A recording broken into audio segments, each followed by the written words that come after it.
Hi, Stephen Witt, Political Editor-in-Chief of Schneps Media.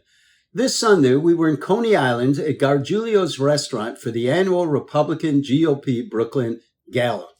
There was a lot of optimism this year as it's a highly Democratic county and a highly Democratic borough. But this year, there's 5 Republicans running in Southwest Brooklyn, and there was a cause for lots of optimism. The guest speaker was Republican gubernatorial candidate, Representative Lee Zeldin. We talked with some of the major players. Give a listen. So, Ted Ghorra here, you're the chair of the GOP.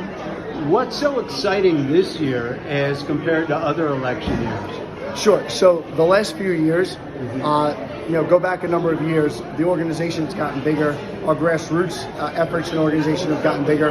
Our candidates have started to win and be competitive in places that we were not competitive whatsoever. This year, we're feeling very good at that. Most of the issues, candidly, are on our side. It's a midterm election where it's coming at the same time that people have hit the tipping point in a lot of ways, whether it's crime, inflation, cost of living, the dirty streets, the revolving door justice system. I mean, name an issue, honestly, that are kitchen table issues. Every time somebody goes to the supermarket, the gas station, they walk out their door, the issues are, and they're the result of policies that are driving people crazy. It's the policies that have caused New York State to lose well over 1 million or 1.5 million people just in the last few years, because they're leaving for states whose policies are much more conducive to a normal lifestyle where people can say, listen, I don't want to walk out my door and worry about crime. I want my kids to be able to go to school without looking over their shoulder. They want to be able to take public transportation, and they're afraid to. So it's all these issues that are coming together, and many more, that are really coming together, that the Republicans and their policies, by and large, would actually reverse a lot of this stuff. So what's so exciting about the GOP this year? Well, look, under one-party Democrat rule, people are not doing well. We've seen crime skyrocket, our southern border is out of control.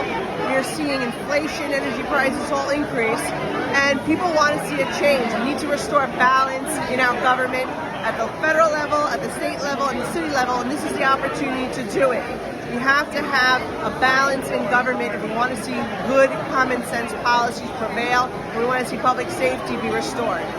And you have a race, a return race against Max Rose.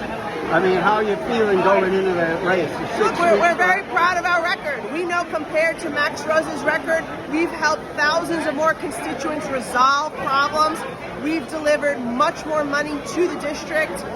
We have delivered real results for the people, and we're fighting the real fight that people want us to fight, which is the fight to restore public safety in New York, holding our governor accountable for refusing to fix the bail laws that Max Rose also supported.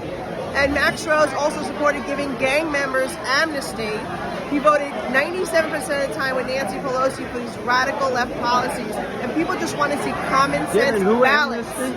To give who gang members. Oh, gang members. Gang members. And so we don't need more politicians like Max Rose who would march with the defund the police crowd against our NYPD or support the radical bail laws that have made us less safe and have caused crime to skyrocket all across New York. Well, excuse me. Right? Marty Golden, nice to see you. You're like the elder statesman of the GOP now.